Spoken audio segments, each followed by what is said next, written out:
Outings with a narcissist are a ride to hell. The events from final destination becoming real. It's exactly like that. It may sound an exaggeration, but it is not. If you have survived narcissistic abuse and if you have been out with a narcissist, let's say for fishing, for a visit to a water park or picnic, an event that was supposed to be filled with fun and joy, in your case was filled with trauma, with horror and doom and gloom. Why doom and gloom? Because you're constantly hyper vigilant when around a narcissist, especially when doing some kind of activity. You have to be robotic like they are. You have to be quite rigid. You can't be natural. You can't enjoy yourself. You can't live a life and just be free. That is not a possibility with them.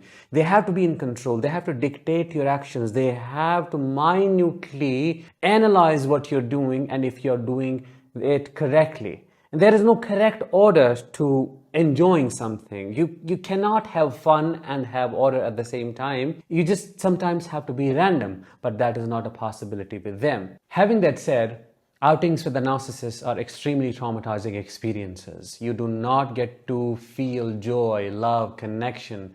You do not get to explore the world. You get to experience the opposite. You feel horror, unsafe, a lot of insecurities, you're shamed, belittled, humiliated, you're put down, and you are made to feel small within. In the later part of this episode, I will share one of my personal experiences, an experience that I have had with my father on a picnic day. I will talk about what he did and how horrifying all of that was. This experience will help you to validate your own similar experiences and resolve a lot of emotions that are deep stuck in your body and in your memories. Stay until the end. Hi, I am Danish, a narcissistic abuse recovery professional. Today's episode is all about exploring how outings with a narcissist are not less than a ride to hell. If that is intriguing enough and you want to learn more, please make sure to subscribe, because your subscription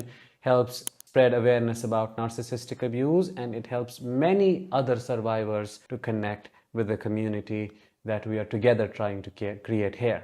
I know many of you are wondering right now, do narcissists even take you on an outing? Do you get to have these events with them? Because the narcissist that I was with never did that. We never got to experience any happy event or happy moment together. Birthdays, celebrations, everything was destroyed by them. So is this even a possibility? I get it. The events that I'm talking about, these outings, they are rare occasions in a narcissistic relationship. In a romantic relationship with a narcissist, you have some outings, especially in the beginning of the relationship when they are love bombing you. And with a narcissistic parent, they're so rare that you can count them on your fingers. They are quite sporadic here and there, but there is no consistency whatsoever.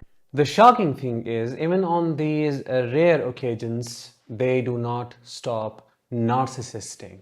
What does that mean? They just can't stop being themselves. They destroy not only the occasion, that's not it, that's not where it ends. They destroy you because they can't see you happy. Your happiness kills them. When you are happy, when you're smiling, when you're laughing, when you're talking with others, when you're living your life, that is a big narcissistic injury, because by being happy, you are proving that they are a failure. For them to have control, they have to keep you in a miserable state. You have to suffer. You have to be in pain. You have to be hyper vigilant. You have to be afraid all the time. And you're supposed to focus on them. What are they doing? What are they up to now? What will they do next? And they sense all of this like a predator. The moment they notice you experiencing something different than what they want you to experience, the moment they see you happy, the moment they see you immersing in the thing that you're doing, they come in, jump in, and destroy it right in front of your eyes. I don't literally mean jump in. Sometimes they can do that. But what I'm trying to say is they just make every single effort to destroy it. They will leave everything behind. It doesn't matter what they are doing themselves. No, they will leave it there. It is of no interest, and you are the primary focus. You have to be kept under the thumb. They will take that away, that happiness, snatch it away. It's like a child who's getting jealous of the other child, experiencing their life, experiencing joy. They come in and destroy all of it out of the hatred and envy for you. They become hypercritical, hyper judgmental around the activity that you're trying to do. Let's say you're trying to explore fishing. One wrong move, and there you go, you get a comment, or you get hit if it is an extremely malignant narcissist and you are their child, or if you are a spouse. This is another example, and you are an outing, let's say for a dinner, and intentionally they will be on their phone continuously, knowing you're not here for the dinner, for the food. You are here to spend some time with them. Knowingly, they will cause a massive injury. They will hurt you, and you will feel so lonely. They may also stare at other men and women, look at them, and cheat on you right during that occasion. You will feel so disrespected and isolated at the same time, because here you are with them and all they needed to do was to focus on you, focus on the relationship. All of the issues could have been resolved during this meeting and you could have enjoyed each other, but no, they are not focused on you, the thing they have, the person they have. They're seeking novelty. They are trying to chase people they can't ever get and destroying the relationship they have, something they can take care of, something they can nurture. That's why I say they self-sabotage. They destroy the very things they run after. They are so obsessed about. Have you experienced any of this with a narcissist? If yes, drop your experiences in the comments below and help other survivors feel connected. Talking about connection, I would like to share one of my personal experiences that I have had with my father. So one fine day, we decided to go on a picnic with the members of the small community that I used to live in back then. We were around 30 to 40 people, I don't remember the exact number, in a bus, in a group. A part of me was excited, yet at the same time, when I got the news, I also felt anxious because I knew something is going to happen, something terribly wrong. Somehow the picnic day arrives and we had to leave at 6 a.m. early in the morning. He had a behavior reserved for occasions like these. He would get ready very quickly and then leave the house. Not leave, but he would wait on the doorsteps, just outside of the house, trying to get a power trip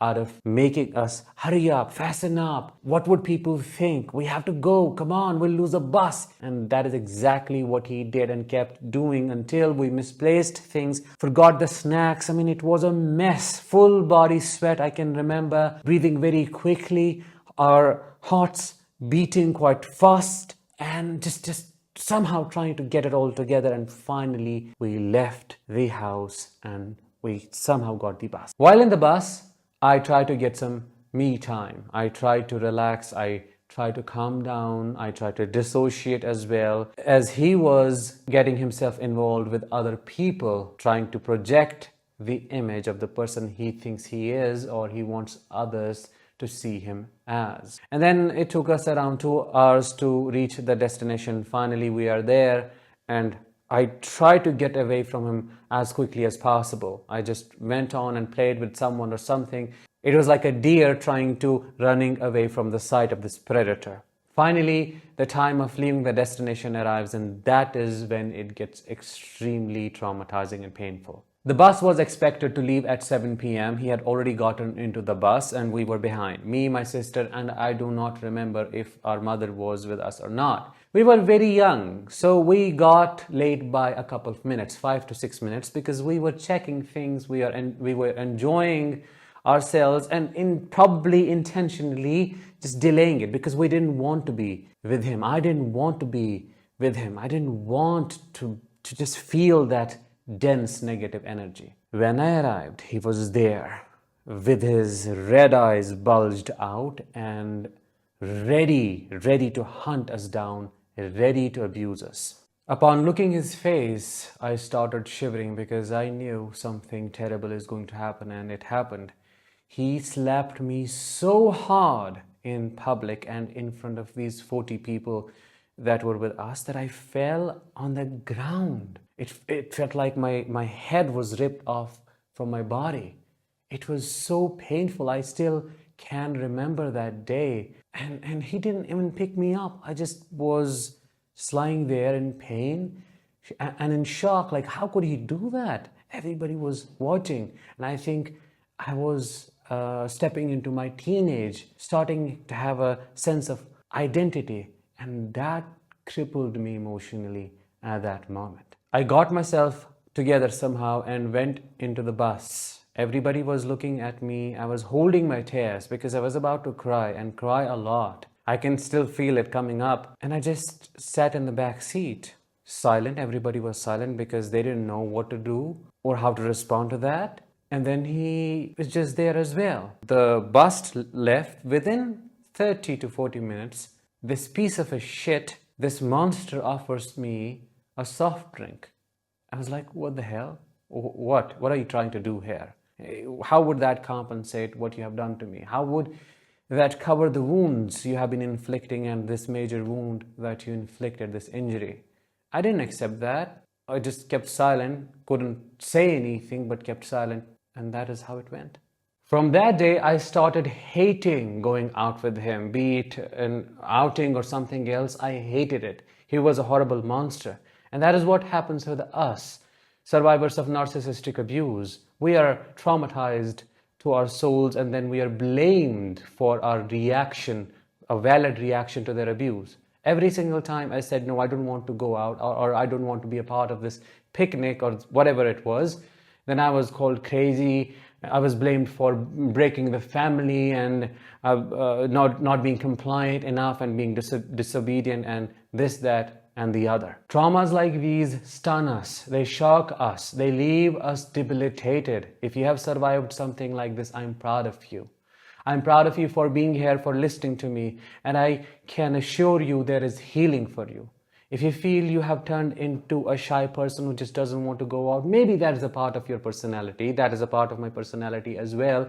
But there is this big part that comes from your trauma. You have to resolve that. You have to work on that. You deserve to explore the world, the world that the narcissist disconnected you from. In conclusions, it's always a bad idea to go out with a narcissist. Be it a simple coffee, a dinner, a fishing trip, to a water park, to a picnic spot, anything. It's a terrible idea because they'll judge you, they'll criticize you, they will abuse you emotionally, physically, psychologically. It is going to be hell of a ride. So if you are in a relationship with them and if you have children, avoid going out with them at all costs. It's not only you who will get impacted, it's your children as well. With that, let's bring this episode to an end. I'll talk with you in the next one. Until then, let the healing begin and continue.